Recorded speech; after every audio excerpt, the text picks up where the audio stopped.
Hey there folks, Reza-Kaze here, and I have a Reza's Thoughts video. Holy shit, who knew one of these was gonna be coming out, in the past fucking century, or whatever the hell it is. Anywho's, let's talk about this game. I have my pre-thoughts on Dust 514. I'll tell you a little bit about the game first, and you'll be seeing two games.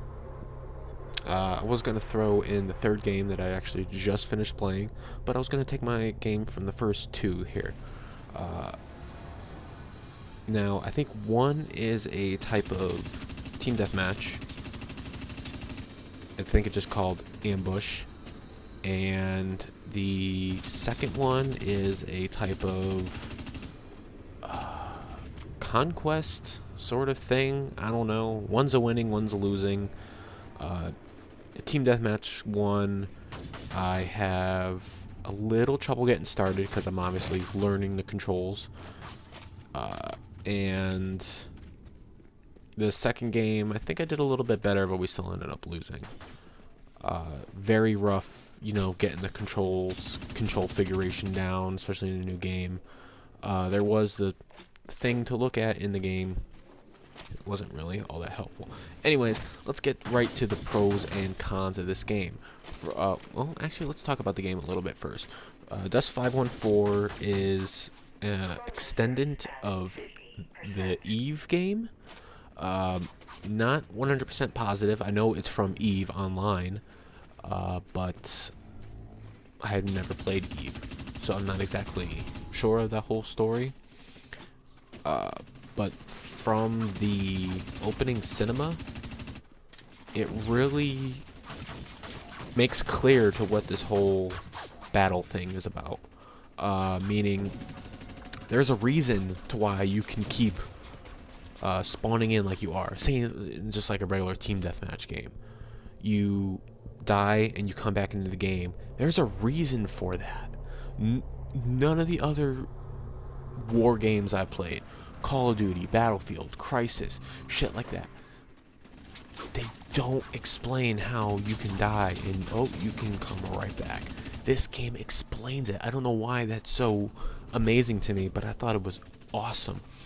They discovered some sort of aspect of neural consciousness, and the suit you're wearing or something like that constantly transmits your consciousness even at the moment of death. So when you die in the battlefield, your consciousness gets transported to another clone and you get dropped back onto the battlefield. Now, I thought that was amazing. I thought that was pretty awesome, to be completely honest. It cleared up the whole team deathmatch thing and how you're spawning and shit like that. I thought that was cool. Anyways, let's get into some of the positives of the game. The first and foremost, it's fucking free. These usually free-to-play online games are a dime a dozen, or some of them you can definitely play, or you have to get the game, but it's cheap. This one is completely free. Unfortunately, I did some digging, and it's only on PlayStation and the Vita, with some cross-platform playing with the Vita and stuff like that. They were mentioning something about with the way the PlayStation Network connectivity is, this game was built for it, and it's perfect for its massive playing. And you can have, I think it's, the most I've had was 16 on 16, but I honestly think it said you can do 24 on 24. I could have sworn it did. I'm not 100% positive, but a lot bigger games than what I'm used to. Even with Battlefield, 12 on 12, it definitely did more than 12 on 12. Definitely did.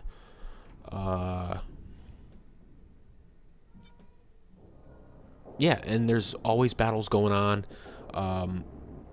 another planet or another world, another battle. The outcome there affects other battles in the galaxy and stuff. I don't know how like that all goes. As you I was going to quote the game, but I forgot. I'm going to have to cut the game up a little bit, so I don't know how you're going to be seeing it. So yeah, the first and foremost, it's free. You just got to download it on the PlayStation Network. That's it. The other big positive I'll have to say right now is that there is a lot for you to a lot of customization. You have skills, aggressive skills, passive skills, and a lot of this you may not know what I'm talking about. To be completely honest, I have no fucking clue what I'm talking about. When I try to play the first time, let's get into the negatives here. Actually, I'll get right into it. It took forever to fucking update. You know, I know my internet isn't all that great and whatnot, but it took about an hour to download, about a gig-and-a-half game. Okay, that's about normal speed. I'll take that. That's fine. And then it took about a little, maybe an hour 15 minutes to update to the servers. And that fucking took a long time. And I don't know if it was because I never played the beta, because I'm pretty sure there was a beta for the game, that it took so long to update. Because even the update notes was the whole fucking game. It's like I downloaded the game, and then I had to update to everything they put into the game, which was everything, it seemed. So it took a real long, at least for me, it took a real long time to update to even get into play. It is not a game where you can pick up and jump right in, unfortunately. There is a lot of stuff to go through. You know, you have weapon skills that you can upgrade. It is like an RPG style shooter. Think, I thought of this last night. Think Crisis merged with Final Fantasy. You can upgrade your weapons, your weapon capabilities, your capacity. There's like lists upon lists of this shit to go through, and I honestly don't know if I'm gonna go through all of it. It's very hard to get used to. In fact, I just finished a game and went to play Battlefield because I saw one of my friends playing. I thought I'd jump in a game with him, and then he left, but whole different story. It felt like Battlefield was moving a lot faster. I don't know if that was just some sort of update they did because I haven't played in like a month, or that this game is really slow moving. What I mean by slow is that, I mean, you have sprint, but it doesn't feel like you're going that fast. I mean, these are some pretty big maps. I only played about 3, so I don't know if I can compare it to Battlefield.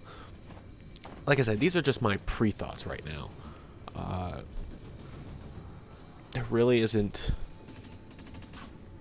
I didn't want to do too much of a negative feedback on the game. Because, you know, whatever sort of thoughts and thought process that I have for the game, I have to take it down a couple notches. Well, not down a couple notches, but, you know, upgrade the cost. I'm fucking wording this all wrong here. I have to be less critical of the game because it's a free-to-play game. And for this much stuff to be in the game and it to be free, it's absolutely amazing.